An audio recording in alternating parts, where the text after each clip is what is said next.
Kensil Culture, Puppets, Props, Puns, Podcasts.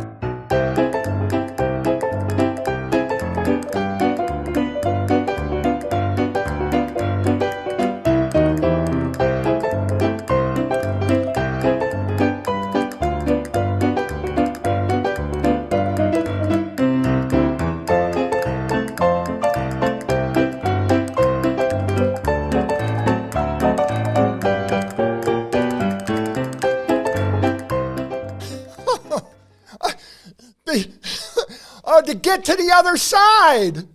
Oh, that is so fun. Oh. Hey, everybody. Welcome to another session of Kensil Culture, the pop culture magazine. And I'm telling you right now, ladies and gentlemen, he's here, and I can't believe it. The one, the only, the poobah of pop, Mr. John Kensil.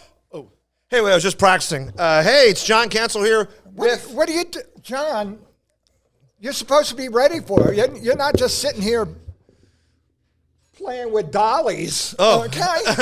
That's surreal. We are here with the legendary wit here on Kensil Culture. Hope you guys had a good weekend in Philadelphia. The Philadelphia, what's their team called? The football match, guys? Eagles. The Philadelphia Eagles are going to the Super Bowl against the Kansas City the Chiefs. The Chiefs, and I didn't watch it. Boy, are you a sports fan or what? You don't know Eagles or Chiefs? Okay. Honestly, during the game yesterday, I watched the Munsters Marathon on Decades Channel. Which was probably better than anybody who was watching but the San Franciscos. Oh man, that's very, very cool. I have a friend who's a police officer in Philadelphia, and he had got called into work on Sunday. Because Philadelphia has the wildest fans. The wildest. Yes.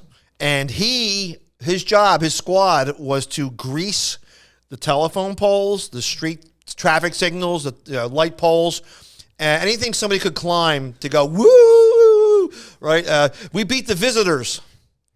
And he had to go out on Sunday to Walmart and buy coveralls because it ruins all his clothes. This industrial grease they slop on with a broom or a mop. I saw a guy just doing it with his hand and a can of Crisco. That's what I'm telling the truth. A can of Crisco. You know, I used to use at orgies, but I'm done with that now. But that's so funny that they get a policeman to grease the poles and they get a politician to grease the palms. Okay, there's a difference there. Grease the palms at the polls. But it was very interesting too because if you look us up online too, in 2018, the Eagles won the World Super Bowl then too. I was there. I was there for that Super Bowl party. That's the only time that I really get into sports is when they're this close away from the Super Bowl or the World Series or the World Cup or whatever. Very well. There's a famous video which I would love to find because you can hear our accents come through, even though we're from like Upper Jersey. Yeah. But here's my accent now. Yo, okay, yo, okay. And or if I was in Israel, it would be oi. Yes. Okay. And if I was from Jersey, why? Okay, why? Okay. So, MCA. In Philadelphia, known for having the worst fans in the world, other people say that. And then they print that. And we have the worst accents. That's what I was going to say. 2 for 1 right there. Weird. How do you say Crisco oil? Yo, Crisco oil. Yeah, right. Or if you're in line at a Wawa and the girl wants you to come next. I'm next in. What would I say? No, next in line. Next in line. Aye. For a hoagie. Is that yours? Okay. Yeah. What's going on? So, but in Philly in 2018, this video went around the world. In fact, if I knew somebody with a podcast, I would love to do an investigation report and find out who this person is or whatever happened to them. But in 2018, a Philadelphia Eagles fan went berserk and they're screaming like, "Oh, we won!" Because that's that's our job, John. Well, okay, nobody likes us, and we don't care. Well, this fella, and right now, it's we should be for the Eagles. Oh, yes. Okay, Oh, yes. Because they're so close to putting us back on the map. Yes, and during the 2018 celebration, Woo-hoo! a portly fellow wearing a green Eagles shirt, I think a green Eagles like knitted hat, was going, "Yay, Phillies!" Yay, Philadelphia Eagles on the football match. But he ate. You got your balls mixed up. Well, Sorry. He ate horse manure. He's like, and I can't believe there has to be somebody in Philadelphia who knows who this guy is, unless he got extensive plastic surgery in South America. That's like Divine when, in Pink Flamingos when she eats dog doo-doo. But I would think that horses are vegetarians, aren't they? And it would be a little bit Kosher. Yeah. All right. But it's and such small proportions. yes. But he ate. But it. he ate Oh. horse hockey. Oh, wait. That's what we call it. I've also discovered other things too. Horse hockey. In 1965 or 66, at the Eagles game in Philadelphia, they bombarded Santa Claus with ice balls. Right? I heard that, Well, yes. I heard some people who were there and they were investigated, Right? and they said no, it was one or two guys who threw two snowballs and hit him. But in my mind, I don't think the guy's getting pelted and he's like turning into a snowman. But boo. Like they did with those records, the the Beatle records. Remember Disco that? Sucks. Disco records. They threw them all, and it turned into a madhouse. Oh, And that's exactly what I thought, too, about Santa Claus being pelted by snowballs. But no, Whit's right. I apologize. I cut you off. They did do it when with the Beatles when John Lennon said he was taller than Jesus. And they got mad because he said, the Beatles are taller than Jesus. Well, you can't be blasphemic, Yes. out there. And especially in the 1960s when he said it. Yeah, and we know And what he he also meant. said to the royalty can rattle their jewelry, And He there's was such a there's rebel. did you ever see the other video too where he impersonates a person who has mental issues? And it's John Lennon going, "Duh," and it's very offensive. Today it is. Well, we're gonna talk about that on our next segment of Beatle Maniacs. Yes, okay? we will. Now, we had mentioned earlier about the 60s and stuff like that, or the Munsters mentioned earlier.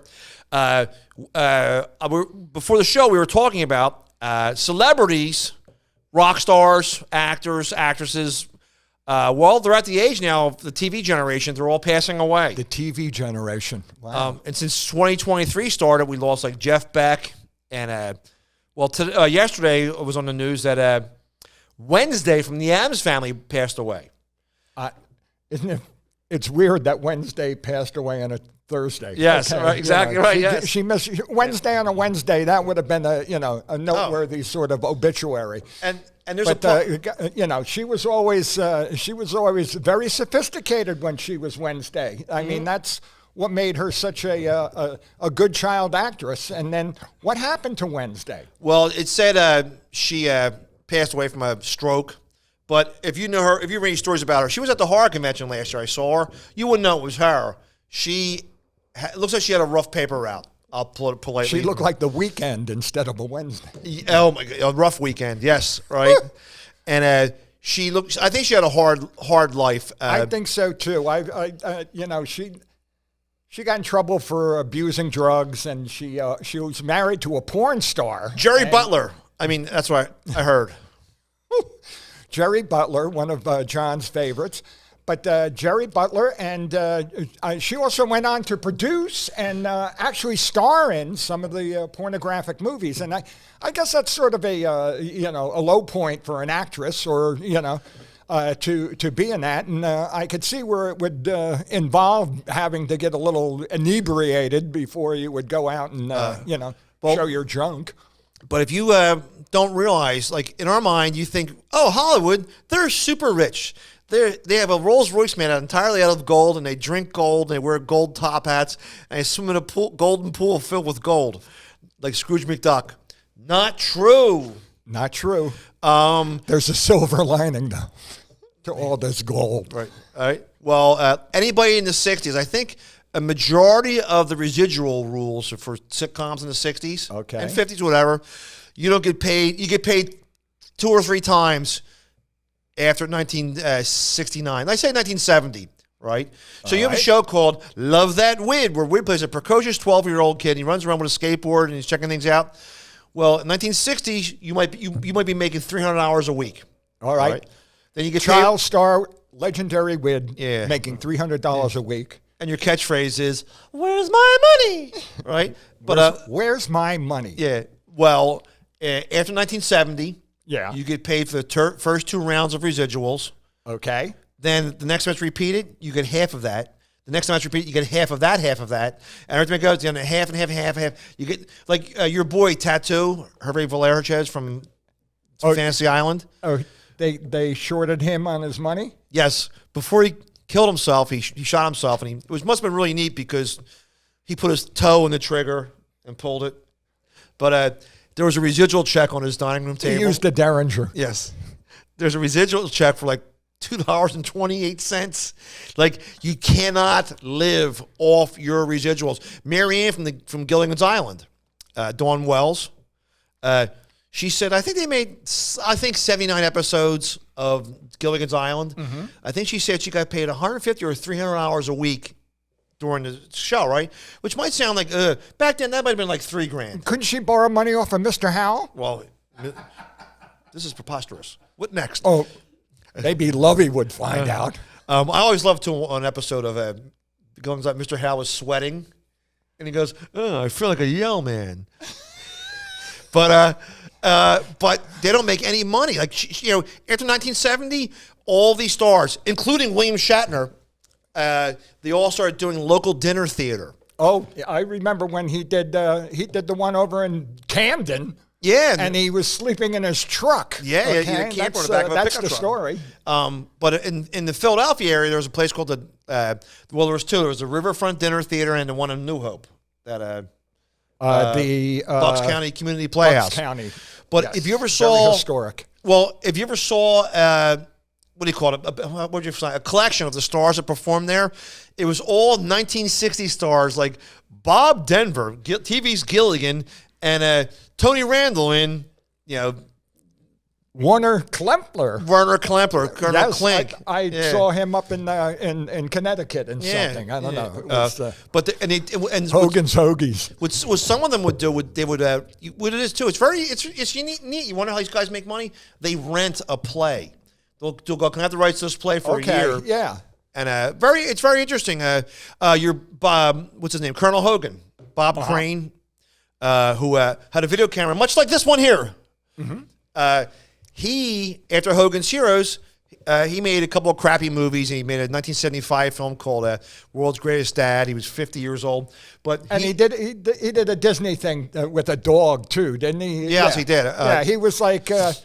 He had a pretty wholesome image, I would say.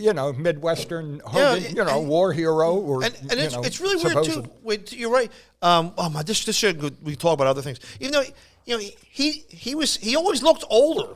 Like, and you see him. He was probably 35 on Hogan's Heroes. Okay.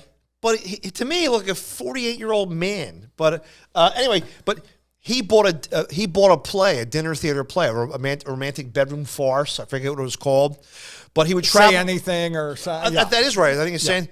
Well, he would travel around the country and do the dinner theater. He'd make money because of putting the play on and come out to see a star. These people had no money, but he made adult romance videos, and then supposedly someone beat him. He would film his little,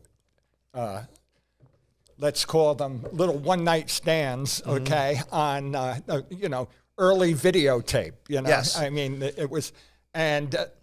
They made a movie about it, okay, called Autofocus. Autofocus, okay. But, he apparently, had a lot of different partners and would film them and actually had somebody filming it with him. And it wound up that guy, did away with him by hitting him with the tripod. Yeah, it must have been, If you look it up online, too, you can find it somewhere. But Bob Crane had like 2 sons. And I think they look just like him, like same black hair and stuff. One of the sons was selling his dad's adult romance videos online. You could see it in 1970s Colonel Hogan having relations with a lady. That's what I would like to see. That would be, I accidentally saw one. Yeah. But it's a total Accidentally. accident. I was tying my shoes and I fell off the bed and there I was on the TV. Wahapa! Yeah. Right?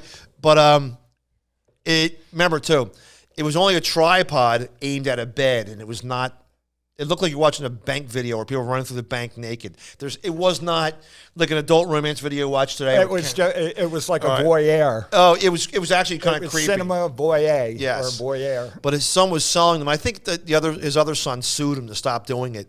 But we think we have problems with our brothers and sisters. And, can you imagine suing your brothers so they wouldn't show your pops, doodle dalliances? Yeah. Oh, I was going to say something else. But it's very interesting because like Wednesday went to heaven. 2 years ago, I was at Chiller Theater, and I see this movement behind me. I'm like, what an ugly golden retriever. Chiller. That's if you don't used to doing that. That's how the Chiller Theater started up in New York TV. It was a hand coming out of the grave, just going like that. But I'm at Chiller Theater up in Parsippany, New Jersey, and I'm like, that's the what's that creepy thing behind me? It looks like a burn ravaged golden retriever, and here it was Felix. Oh God, I can't remember his last name. Felix Sitka, who played Cousin It, was at the horror convention, and he was there from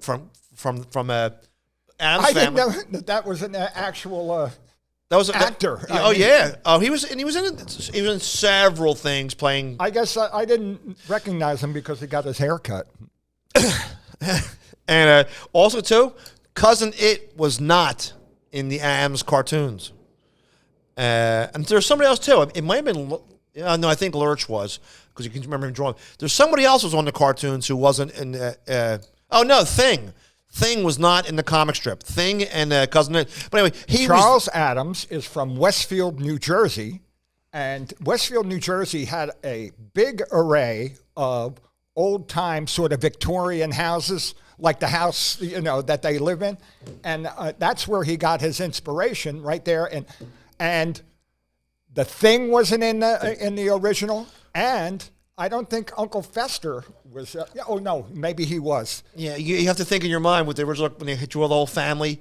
But you're right though. But they were created for the Adams family, and it was just very weird. Like she passed away. No, it's really actually interesting. Oh, I should have brought it tonight. There's a surviving cast member. I'm gonna say not Pugsley. No, he died about 5-6 years ago. Ken Weatherwax. And I don't know who it would be. Gomez is still alive. John Get out. Aston. He's in his late 90s, and he lives in Baltimore. And he's I think he does, like, if he does get out of his house, he does works at a college down there where he's an expert in Edgar Allan Poe. He used to do the Edgar Allan Poe plays, but and you know what? And they were raving about it. I'm sorry. all right. Well, I'm going to end up in the Poe house.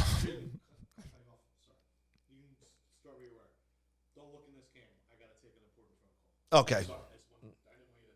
All right. Okay. Okay, tell us when 30 minutes is up. Yeah. Okay. No problem. No. Did we get in that John Aston, we did, yeah. John Aston? Yeah. Did we get that in? When I came in, Okay. I'm very sorry. No, you can. After you said Poe House. I wouldn't have said anything if you weren't going to be using this tonight. Okay. Right on, buddy. But it was. But the Addams Family is very interesting in that. It started out as a cartoon in New Yorker magazine. Okay, and it was very sort of dark. Yes. Not as dark as Graham Wilson. Remember? No, Graham? yeah, but he was like a Playboy guy, right? But you're right. But it's Graham, or is it how was his name pronounced? Gaham? It was We're G-R-A-H-A-M. from Philadelphia. We don't have have to pronounce anything. But the Addams Family was neat, and he was alive to see the TV sitcom, and it was very neat. But anyway, Wednesday passed away, and she had like a rough life. They keep showing her picture as if she looked at the like a 12-year-old kid or how old she was, and but did no money. Who was Morticia? That was Carolyn Jones. She was very pretty, real high cheekbones, and she was married to Arnold Spelling. Aaron Spelling. Aaron Spelling. Yeah. Arnold Spelling. But she worked. I think she was in a movie with Elvis. She played several characters. I just saw last night. I saw her in a movie by Patty Tchaikovsky, or Patty, who wrote the Marty, Right. wrote, and he wrote On the Waterfront and things like that. But he wrote one called The Bachelor Party, and she was one of the girls who were in it, and she was fantastic. She played like, it was made in 1957, and she played like a beatnik girl. Yeah, that's With, and had all the lingo down and all the, the spoiled. You could tell that she was a spoiled, sort of college brat girl from back then with using the lingo, just like, just like the hipsters would do today. She was a hipster back in 57, but she was great. And she was in movies with Frank Sinatra. She was in, and she died kind of young. She did, and she worked up until her last day. She wore like a turban on her head to hide her. She was going through chemotherapy. She died very young, but she did make one or two Addams Family late 70s reunion TV movies. Man, I never saw those. Awful. So the Munsters, too. Awful. But Wednesday died, so Gomez, John Aston, who was married to Patty Duke, is still alive. And everybody's favorite character on the show was Lurch, or Uncle Fester, but I thought Lurch was funnier, played by Ted Cassidy. All right, and some people get him mixed up with the guy who played Jaws, Richard Keel, and the James. Yeah. No, they were two different people. But Ted Cassidy, I think these guys. Ted Cassidy could have played Jaws. Okay? Yeah, I know. In the James Bond series. Okay, and there were two Jaws. He was in two different movies. Yes, but Ted Cassidy, who was Lurch, who was also, he did Thing.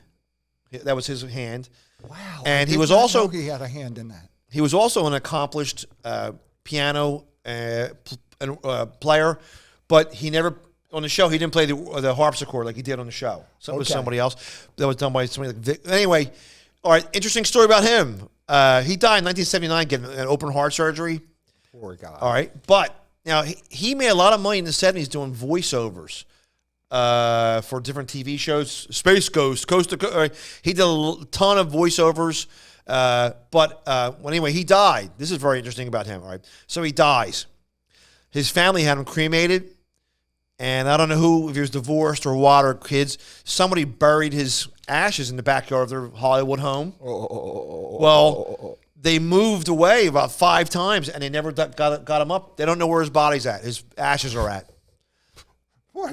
That's where the grave is going to come up like this. Yeah. Chiller. And but it's very interesting. But right before the show started tonight, when I was a kid growing up, I was a TV fanatic. I loved Laverne and Shirley, and we just got new. I'm sorry. No, it was only on for. I didn't see it. It was only on for 9 years. Everybody hated it. No, you were out. You were out skateboarding and stuff. And, that was. You were out throwing some. That would be when I was out. He was throwing hot dogs at buses off the highway. But they were happy days. There's a spinoff from that. Right? Yes, it was. But Cindy Williams passed away. She was Shirley Feeney, and she had the one with the black hair. When she was younger, she was very, very cute. Big blue eyes and very cute, like pixie haircut. She was in American Graffiti. Movie everybody loves. No one said anything negative about. She was in more American Graffiti. She was in The Conversation with Gene Hackman. Like she was. I like that movie, The Conversation. It's a thinking man's movie. Then she lucked out being on that spinoff from Happy Days, Laverne and Shirley, for like 9 years, and she was married to one of the Hudson brothers. And she went through a divorce. But for the past, so say it went off the air in 1982. That's 40 years. She was doing like dinner theater. This all goes back to what we were first talking about. She was doing like dinner theater, a guest spot on a TV show, and it was just, just because you're famous doesn't mean you got wheelbarrows full of money. John, it's called show business. Okay, the business of show. It's called show business, and that's the people you meet on your way up are the same people you meet on your way down. Yes, and it happens to everybody. You'll talk to any big star today, and they'll tell you that they went through lean times. Jay Leno slept in his car. A lot of guys. I mean, I had people who were, who are making it in Hollywood now who slept on my floor and had no money. And today they're millionaires. So it's and it's high and low. And there's guys who. who really started off, doing pretty good. He was making a big money, and now they're working VFWs. They're taking bread out of my mouth. They're out there working, Lions clubs and Elks clubs, and they were big time one time. So that's show business. It has its peaks and its valleys. Yeah. Well, she just passed away, and you're right. It's just because you're famous, and also too, what else is probably scary too? You get typecast. Yes. I was, I was typecast as a leading man, but I had to give it up. Why? Well, I wasn't a. Well, I knew I was a good kisser because I would walk in a room and people go, "Look at that kisser," okay? And I kind of was romantic like that because I like girls, John. What kind of? Do you like girls? Yeah, I mean, I had a girlfriend. She worked at the zoo, and she's a keeper. I had a part in a Jaws movie. You had a part in the Jaws movie. Yeah. I don't know what part. I'll bite. You just ruined my joke. Did I? It was a bit part. That's what I love the best, John. When I can ruin your joke. He destroyed it. Okay, I'm sorry. With just my little quip. His middle name is Hate. That's my first name. But hi, I'm the legendary Hate. But these stars. Oh, you know how the stars are recouping from their fame? Horror and autograph conventions. And it's weird. Like we mentioned earlier, Chiller Theater. Chiller Theater was a horror TV show that would show 2 or 1. Oh no, they would show. It would be on, but they would show with every commercial. They would show like a hand come up, Chiller, and it was and the hand would change every couple years. It wasn't the same hand from when it was because it was on longer than Laverne and Shirley. But a bunch of nerds who loved horror up in New York and New Jersey, they used to have a thing called Chiller Theater, where they would actually get the remaining stars. And like this, I think it started like 1970. Okay. So there's still a lot of stars from the 30s and 50s and stuff, and they would come and they would sign autographs and pictures, and the creature from the Black Lagoon. Pretty interesting. But so they started a convention. Well, the convention, they started weaseling in has-been stars from like 60s sitcoms and stuff, and that's where I saw Wednesday and the Surviving Monkeys. You see there. Sometimes you see like wrestlers because these people need a living. But that's a new avenue to make it in. You know who didn't do that and would talk against that? Because though I went to the Star Trek convention out in beautiful Las Vegas, and I'm kind of seeing a lot of them. I didn't recognize a lot of different people, and the people that had like lines going around the block, I had seen them on 1 or 2, and then so it's a crapshoot when you're out there. Oh my God, it's and then luck has a lot to do with fame. And also too is like you go to these conventions and you see people like Robert Englund, who played Freddy Krueger. I've met him. Right, so I met him before too. Right? I'm not, but there's people who, like he just said, there'll be 400 people in line waiting to get his autograph, and you feel like saying to them, "Hey, you dim bulb." He's not really Freddy Krueger. Evil does not course through his scarred veins. He's not really Freddy Krueger. We'd be like, oh, right? And I'm like, they especially see when there's a Q&A. Q&A stands for? Q&A stands for Quebec and Alberta. Exactly. Canadian people ask these questions. I saw Robert Englund at a Q&A at the horror convention. And I like going to them because it's like being in a what do you call it? A Mardi Gras. People in costumes walking by you. Cosplay. But it's I neat. learned that word. But you see Robert Englund's up on a podium and he's taking questions from the audience. And you have to realize he's only an actor. He's on set for 16 days, makeup, does his lines, runs off, then they put CGI in and special effects, right? He's not really Freddy Krueger. He's not, right? What are you trying to say, John? Well, people are asking him questions. They go, Robert, I have a question for you. He goes, yeah, go right ahead. And they go, in Nightmare on Elm Street 1, you had the power to walk through walls. But in Nightmare on Elm Street 3, the Dream Warriors, you couldn't do this. And he's like, I'm an actor. I just get paid to say the funny lines, right? I'm your boyfriend now, Nancy. And also, too, Killer. that's in the script too. Like he didn't come up with that because he's so whimsical and wah ha ha ha, right? But you see these people ask questions and as if he's real. Oh, I could feel the power of evil coursing through his veins. Get out of here. Well, so John, some people have that sort of feeling about, that their fans are enthusiastic about it. I mean, these are people. I myself, when I see somebody who, that I admire, in performance like or Joe out Piscopo on the street, I too get excited, and I'm maybe not a fanatic. I haven't been a fanatic for a long time, but there's fanatics out there, and there's people with, So I kind of, and when you're supposed to sort of treat that with a giggle instead of going, well, I'm an actor and stuff like that, but you saw all the movies, you were in them, so they'll ask stupid questions. Didn't Chris Farley? He used to ask like questions like technical questions or questions that don't really matter. And that was a very funny thing. I thought he was the funniest. Oh my God, definitely. But that's what it is. And there's one coming up in March. A lot of big stars are going to be at it in Cherry Hill, New Jersey. And what else? Oh, don't forget, people. This week we're going to wrap this up. We'll be at 118 in Wayne, PA. Wayne. The stately Wayne Manor.